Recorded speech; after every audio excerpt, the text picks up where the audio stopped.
il y a risque de confondre les symptômes du Covid-19 et la grippe.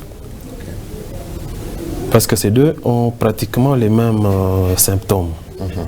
Et avant de bien donner des différences, je préfère donner une petite définition de la grippe. Et on va aussi frôler du côté de Covid-19. Donc la grippe, c'est une infection virale, bien sûr.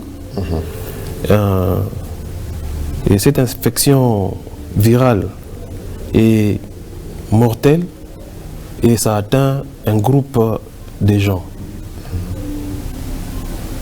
Et le Covid-19, c'est aussi une infection virale, mais avec une grande famille de virus, une chaîne de virus.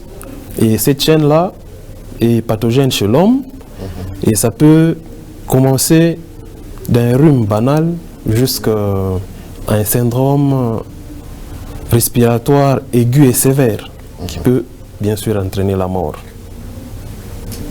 Donc déjà là, vous voyez que les deux sont un peu différents, mais ça donne la mort, bien sûr. Maintenant, concernant la différence de ces deux pathologies, déjà, je peux commencer par le groupe des gens du côté de la grippe.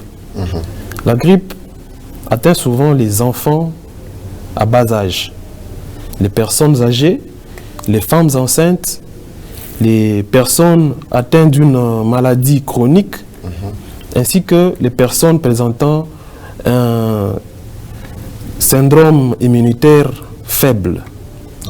Mais du côté de Covid, c'est un peu vaste, ça n'a pas de trop de limites. Alors, concernant le symptôme qui peut bien aider les gens à faire une différence, à ce niveau, c'est juste l'intensité ou la gravité des symptômes qui donne la vraie différence. Parce que les deux présentent pratiquement les mêmes symptômes. Par exemple, du côté de la grippe, la période d'incubation va de 3 à 6 jours. Mais du côté de Covid, c'est de 3 à 14 jours. Si nous voyons les autres symptômes, nous avons le maux de tête qui sont moyens du côté de la grippe. Et nous avons des maux de tête intenses du côté de Covid. La fièvre est moyenne du côté de la grippe. La fièvre est sévère du côté de Covid. Il y a l'écoulement nasal du côté de la grippe. Il y a absence d'écoulement nasal du côté de Covid.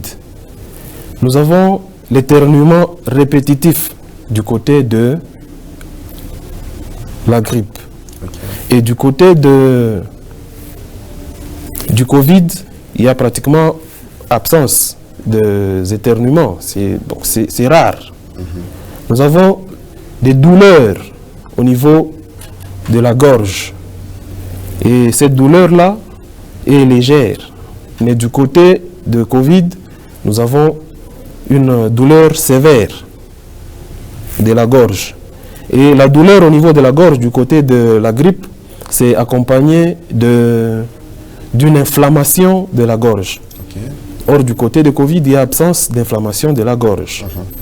Nous avons des frissons qui sont rares du côté de la grippe et des frissons qui sont forts du côté de Covid. Il y a la fatigue qui est moins intense du côté de la grippe et la fatigue qui est vraiment intense du côté de Covid. Nous avons aussi d'autres symptômes qui sont les douleurs corporelles légères du côté de la grippe et qui sont intenses du côté de Covid. Nous avons la toux. Du côté de la grippe, la toux est grasse et expectorative. Donc, il y a la production des muqueuses ou des mucus, comme on le dit. Donc il y a expectoration des mucus. Donc du côté de Covid, la toux est pratiquement sèche. C'est une toux non productive. Nous avons l'absence de congestion du côté de Covid et la congestion du côté de la grippe.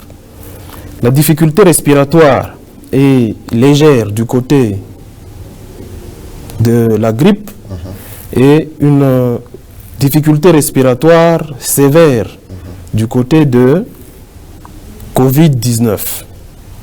Nous avons un enflement des ganglions lymphatiques du côté de la grippe et il y a absence d'enflement des ganglions lymphatiques du côté de Covid. Nous avons aussi des sensations d'oppression légère du côté de la grippe et du côté de Covid. Nous avons cette sensation d'oppression qui est intense. Nous avons des douleurs. Donc cette sensation d'oppression, c'est une douleur au niveau du thorax. Oui. À cela, on ajoute aussi la perte d'appétit qui peut être remarquée des deux côtés. La perte d'appétit, des transpirations, perte de goût, perte d'odorat, l'éruption cutanée, il y a des nausées, il y a la diarrhée, ainsi que la conjonctivite, qui sont des syndromes moins fréquents. Donc c'est un peu ça les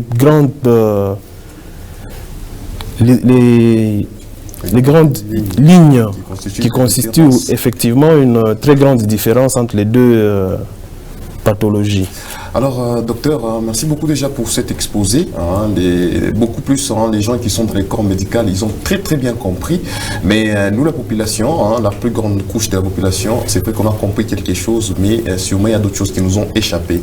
Alors, en résumé, cela voudrait dire quoi? En résumé, ça veut dire que ces deux pathologies vont de pair. Ok. Mais à une différence près, c'est l'intensité